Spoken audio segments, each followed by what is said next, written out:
Hey everybody, this is Circle of the Dark Mother, and I'm Mark. Today we're going to talk about what is the importance of Magdalene. Biblical Magdalene. Mary Magdalene is mentioned 12 times in the Christian Gospels, more times than any other disciple. Biblical accounts say Jesus cast out 7 demons from Mary, resulting in her becoming one of his followers.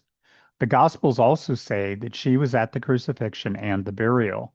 She was one of the women who cleaned and prepared the body so it could be put in the tomb.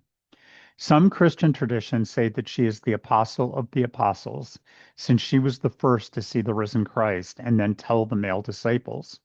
Many Christian teachings equate Magdalene with Mary of Bethany, the unnamed woman who anoints Jesus in one of the Gospels, the woman who was to be stoned, and some with the woman at the well. It is, of course, not clear if any of these are Magdalene or not, because the biblical accounts do not say. The story of Magdalene being a prostitute comes from early church leaders discrediting her with absolutely no evidence to keep women out of church leadership. Legends of Magdalene.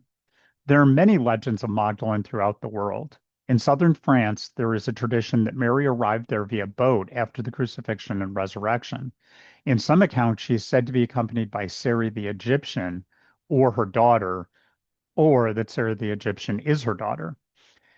If you've even if you've ever heard of the book and the movie Da Vinci Code, you know that some legends say that Mary was Jesus's wife and bore his child or children. There are several reasons for this belief. Jesus was called rabbi, which required a man to be married. Magdalene was one of the women that prepared his body, something only a family member would be allowed to do. The fact that she anointed him, it was very improper for a woman to touch a man that she was not related to or married to.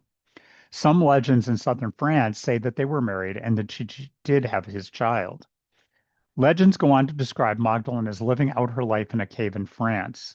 There is also a skull located in the Basilica of Saint Maximin le Saint Baume in southern France that is reputed to be her remains.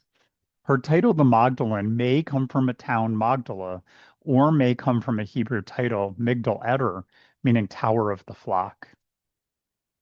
Gnostic Magdalene. The Gnostic scriptures from the 1st to 3rd centuries CE describe Magdalene in much greater detail than the canonical ones.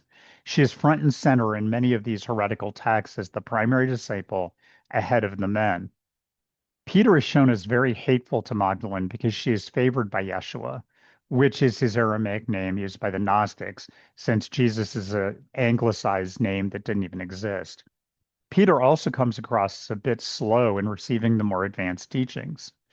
Gnostics believe that Magdalene was given the inner Gnostic teachings to carry forward. Peter was given the outer church teachings, and Thomas was given teachings to take out into the other areas of the world. What is really important about Magdalene is that she was seen by Gnostics as an embodiment of the divine feminine. Many Gnostics believed in a trinity of mother, daughter, father, and son. Yeshua was thought to be the Logos, divine word, as the son archetype, where Magdalene was seen as Sophia, wisdom, as the daughter archetype. In Gnostic teachings, Magdalene was Yeshua's equal counterpart. In fact, his enlightenment was seen as impossible without hers. The importance of Magdalene. Many of the details about Magdalene, whether canonical or legend, are interesting, but much less important than what she represents. The fact that in biblical mythology, historical or not, she is the first to see Yeshua after the resurrection, and that is a true miracle. The culture of that time is highly patriarchal. A woman being the first at what most Christians feel is the most important event in their religion needs to be noted. The Gnostic veneration of Magdalene as the chief apostle, the embodiment of Sophia, the divine feminine, the heir to Yeshua's ministry, and eventually a fully enlightened being is also something of great importance. Magdalene often gets sidelined in Western culture as just another follower or even as a prostitute. But in the midst of a male dominated religion, we see a woman who stands out so much that she is remembered even 2,000 years later. Her importance is to represent all the women who have endured, have been integral to religions, cultures, and life. but were ignored and sometimes demonized by patriarchy. Pagans already know how important the goddess is, but Magdalene is the anchor through the Christian stream that has kept the divine feminine alive in the darkest of times. And that's why she is so important.